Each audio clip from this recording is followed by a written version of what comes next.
Hi అండి, అందరికీ నమస్తే. ఈరోజు ఘనజీవామృతం ఏ విధంగా, అసలు వీటి వల్ల ఉపయోగం ఏమిటనేది తెలుసుకుందాము. మనం ఈరోజు చూడండి, మనము ఒక సేంద్రియ వ్యవసాయంలో ఉపయోగించే మనకు ఒక రకమైన సహజ ఎరువు ఇది ప్రధానంగా ఆవు పేడ, మూత్రము లేదా మనకు ఇతర సహజ పదార్థాలు తయారుతో చేయబడుతుంది. దీన్ని ఘనజీవామృతం ఉపయోగించడం వల్ల మనకు భూమి సారవంతంగా మారుతుంది. పంట దిగుబడి కూడా ఎక్కువగా పెంచుకోవచ్చండి. మరియు మనకు పర్యావరణాన్ని ఎలాంటి హాని అనేది జరగదు. ఘనజీవామృతం చాలా ఉపయోగాలు ఉన్నాయండి. ఫస్ట్, భూమి సారవంతం అవుతుంది. ఘనజీవామృతంలో భూమిలో సూక్ష్మజీవులు పెరుగుతాయి. ఇది భూమిని సారవంతం కావడానికి చాలా ఉపయోగపడుతుందండి. ఇది వేయడం వల్ల మనకు పంట దిగుబడి కూడా చాలా బాగా పెరుగుతుందండి. మనకు జీవామృతం పంటకు అవసరమైన పోషకాలను అందిస్తుంది. మరియు దీనివల్ల మనకు పంట దిగుబడి కూడా పెరుగుతుందండి. చాలా బాగా పనిచేస్తుంది.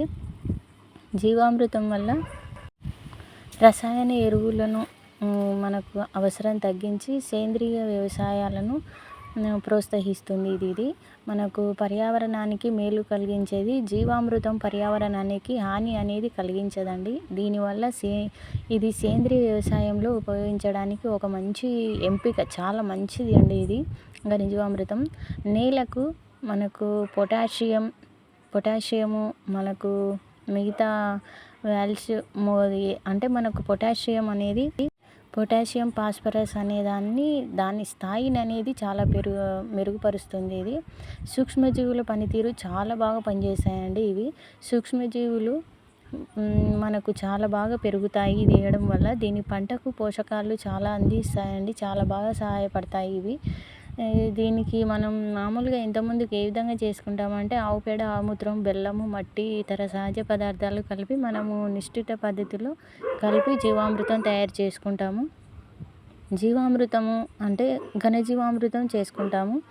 ఘనజీవామృతం ద్రవలో చేసుకోవచ్చు, ఘనాలో చేసుకోవచ్చు. లేదా మనకు ఇది 4-5 రోజుల్లో తయారవుతుందండి. చాలా బాగా పనిచేస్తుంది. జీవామృతం ఎలా ఉపయోగించాలి అంటే మనకు ఘనజీవామృతం సేమ్ అది గట్టిగా, ఘన అంటే గట్టిగా ఉంటుంది, ద్రవ అంటే నీళ్ళ ఉంటుంది. కాబట్టి మనము జీవామృతాన్ని పంట ఉపరితలం పైన నేరుగా చేసుకోవచ్చు. నీటిలో కలిపి పిచికారీ చేసుకోవచ్చు అండి. దీన్ని 200 లీటర్లతో కలిపి ఇది చేసుకోవచ్చు కదా. మనకు ముఖ్యంగా ఘనజీవామృతం అయితే మట్టిలో ఒక మొక్క దగ్గర నుంచి పోసి ఇవన్నీ చేసి వేయొచ్చండి. చాలా బాగా పనిచేస్తుంది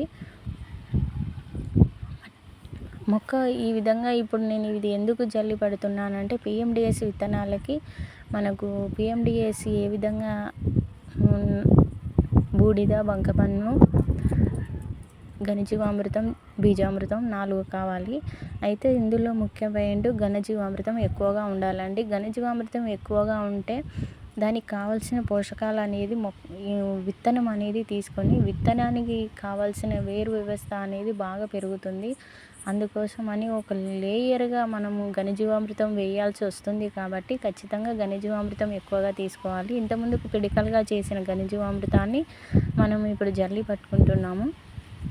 ఇది విధంగా పట్టడం వల్ల మనకు కోటింగ్ అనేది బాగా పట్టుకుంటుంది విత్తనానికి.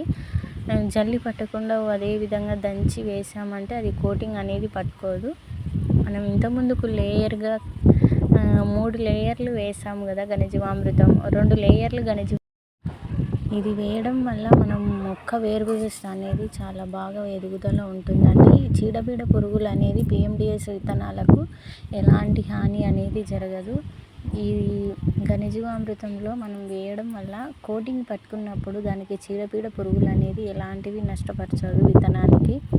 అందుకోసమని మేము ఘనజీవామృతం ఈ విధంగా నీట్గా జల్లి పట్టుకొని మనం చూడండి అసలు ఘనజీవామృతంలో ఎన్ని ఉన్నాయో చూడండి. మనకు గట్టిగా పేడలు అప్పుడే మనకు కనిపిస్తుంది కదా, అది ఆహారాన్ని మొత్తం తినేసి దానికి కావాల్సిన పోషకాలు అనేది అందులో వదిలిపెట్టాయి.